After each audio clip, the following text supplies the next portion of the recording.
What if I told you that one of my earliest childhood memories is sleeping naked in a cold bathtub while my siblings lay comfortably in their beds? And later, when I was finally given a bed, it wasn't a real one. It was a military camping bed that I had to set up, wash and pack away every day. These were my realities, and for years I carried the weight of those experiences, believing they were my fault. Today, I'm breaking the silence to share my story, not for pity, but to show that healing is possible and to shine a light on the importance of prevention. Let's talk about what it means to rise above childhood trauma and reclaim your life. Hi everyone, my name is Mike and welcome to my channel. Today, I want to share a deeply personal story, a memory I've carried silently for years. Childhood trauma is something so many of us experience, yet we often carry it alone. Sharing this story isn't easy, but I know it's necessary, not just for my own healing, but to show others that they're not alone and that there is a way forward. This video isn't just about my story, it's about resilience, hope, and the power of breaking the silence. It's also about something bigger, the ongoing abuse that continues to harm children today, often hidden until it's too late.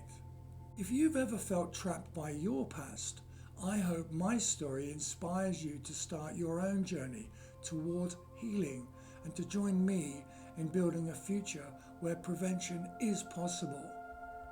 When I was around 3 or 4 years old, my parents divorced. Shortly after, my mother remarried, and we entered into a military family. At first, things seemed fine. My mum seemed happy for a while, and it felt like things were falling into place. But as time went on, things started to change. Life in the military family often meant that what happened inside our home stayed inside our home. And for me, what happened wasn't easy to understand, let alone talk about. One of the most painful memories from this time is tied to something that might seem small to some, but left a real lasting mark on me. As a young child, I struggled with bedwetting, something incredibly common for kids dealing with stress or change. But instead of addressing this with compassion, my mother and stepfather decided the solution was to make me sleep in the bathtub. This wasn't just a one-time thing, it became routine. While my siblings slept in their warm, comfortable beds, I was sent to lie naked inside a cold ceramic bathtub.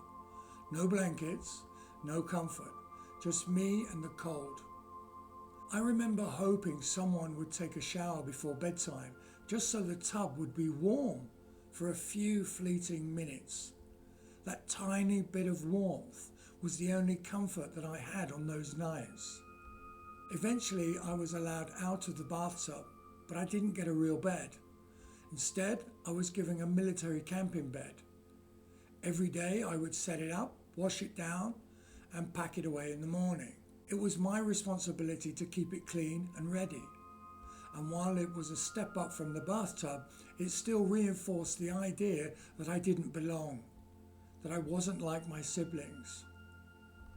I tried everything I could to stop wetting the bed. I tried motivational charts with stars, reward systems, points, anything that I thought might work. Professional and medical advisors brought in to help. I followed their guidance to the letter, but no matter what I tried, the issue persisted. And at no point did anyone stop and ask, what's really going on here? Is there something about his living circumstances, his environment, or the dynamics of his upbringing that might be contributing to this? That question was never asked. Instead, the focus was always on me, on fixing me, as though I was broken. No one thought to look at the stress, the fear, or the lack of emotional safety I was living with every day. And that's one of the harder parts of childhood trauma. Not only are you hurt, but you're also made to feel like it's your fault. I can't tell this story without mentioning Gabriel Fernandez. His tragic case broke my heart, not just because of what he endured, but because it's a stark reminder that abuses like this are still happening today. And far too often, nothing is done until after the fact. That's what frustrates me the most. These children suffer in silence until the situation becomes unbearable or, tragically, fatal. It doesn't have to be this way. Prevention is possible. Gabrielle's story forced me to confront my own experiences in a new way. It helped me see that the shame and guilt I carried weren't mine to bear. I wasn't responsible for the choices my mother and stepfather made. I was a child who deserved kindness and understanding, not punishment. And while I couldn't change my past, I could take steps to ensure that other children don't go through the same pain. That's why I've made prevention my mission. My story is just one of many, and while I've started to heal, I know there are countless others who are still carrying the weight of their past. That's why I'm working to create something bigger, resources that can make a difference. I'm developing a series of books to help children and families recognize abuse, build emotional awareness, and create environments of trust and safety. These books are about prevention, education, and empowering children to speak up and be heard. Children don't have the power to protect themselves. That responsibility lies with us. These resources are designed to equip parents, caregivers, and educators with the tools they need to prevent abuse before it happens. Because it shouldn't take a tragedy for us to act. I'm also launching a Q&A series where we can have open conversations about trauma and healing. You'll have the opportunity to share your stories, anonymously if you prefer, and I'll share them with permission in future videos. Together we can create a community of understanding and support, a place where survivors can feel seen and valued. Looking back, I can see how far I've come, from those nights in the bathtub and the military bed to where I am now. The journey hasn't been easy, but it's been worth it. Breaking the silence was the first step, and each step after that has brought me closer to freedom, healing, and peace. If you're carrying the weight of your past, I want you to know this: your trauma does not define you. You are worthy of love, care, and joy.